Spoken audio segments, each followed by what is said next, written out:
You're listening to the Options Insider Radio Network. For more quality options programs, visit www.theoptionsinsider.com or search for Options Insider Radio Network in your podcast provider of choice. Listeners can also access all of our programming through our mobile app, available in iTunes and on Google Play.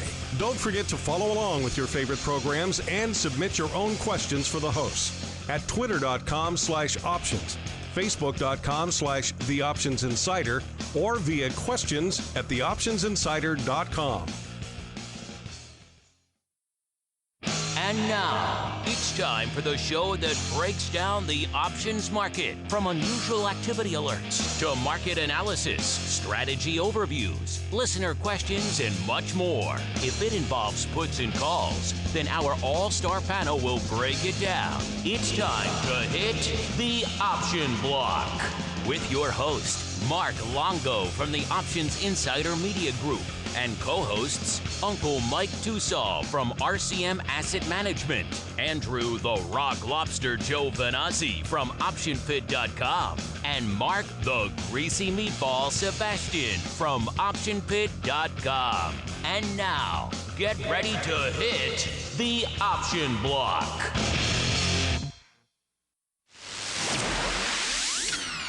It's time to dispense options wit, wisdom, and education. It's time for the Strategy Block.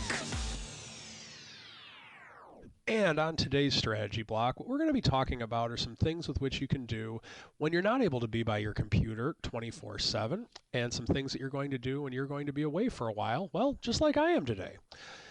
The first thing that I would recommend if you do have positions on is take your mobile device with you.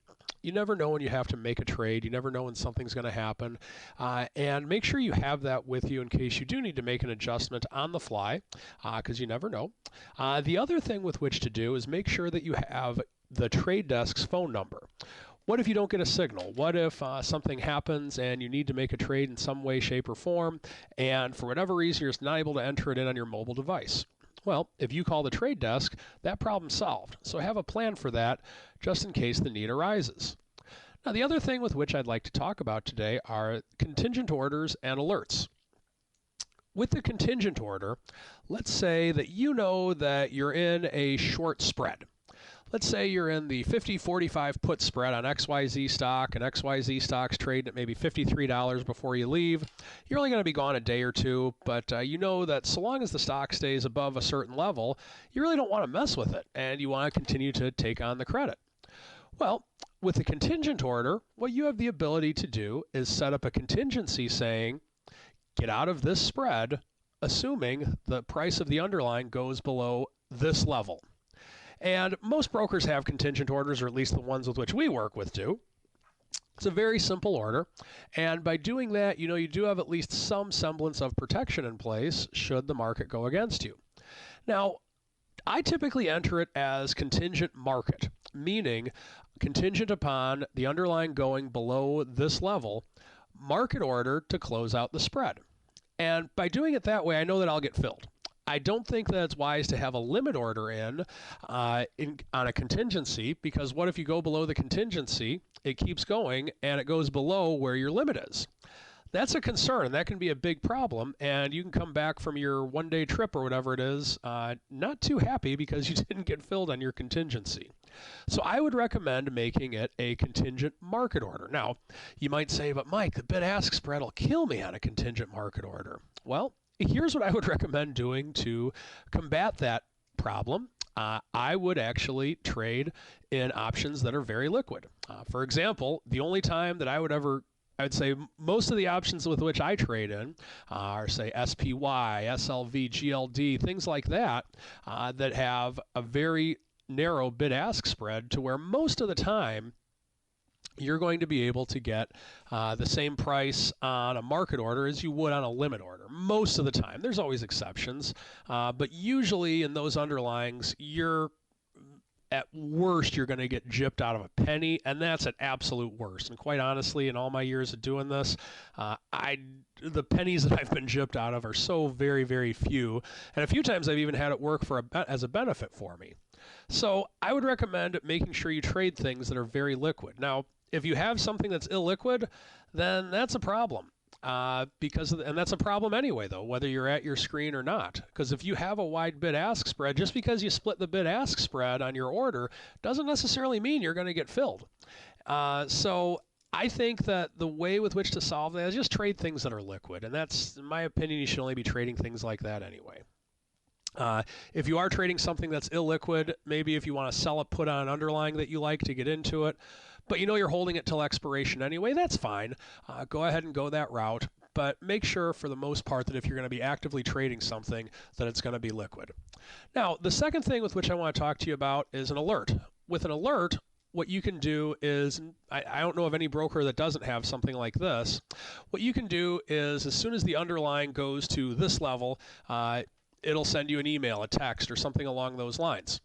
Well, by doing that, you know that if you're looking at your position, you can base it on the underlying, saying so long as the underlying doesn't go to here or here, I don't have to do anything anyway.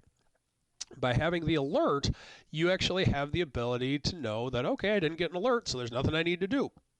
So the other thing with which you can do, if you're not going to be at your desk for a day, is have an alert.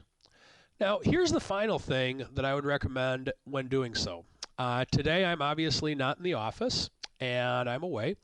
I actually have people with which I can call specifically. So, for example, Curtis back at RCM. I have the ability to call him if something is not right, if I'm not able to get this quote or do this, that, or the other.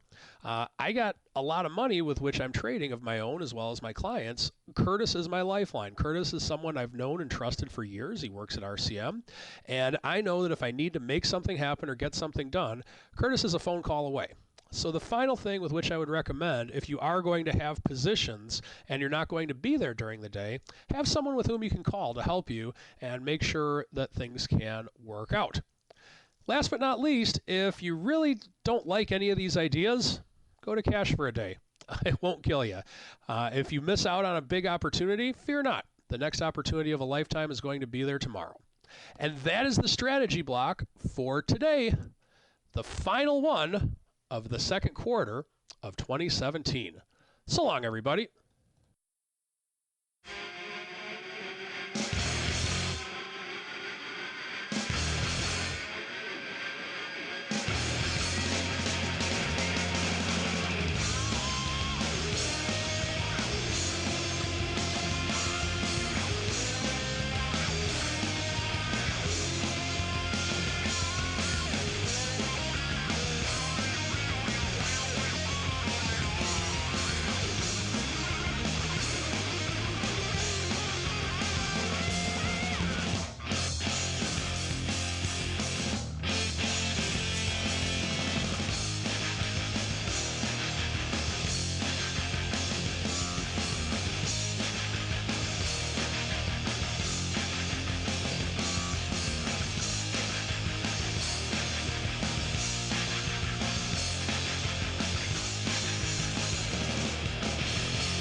The preceding program was a production of the Options Insider Radio Network. For more quality options programs, visit www.theoptionsinsider.com or search for Options Insider Radio Network in your podcast provider of choice. Listeners can also access all of our programming through our mobile app, available in iTunes and on Google Play.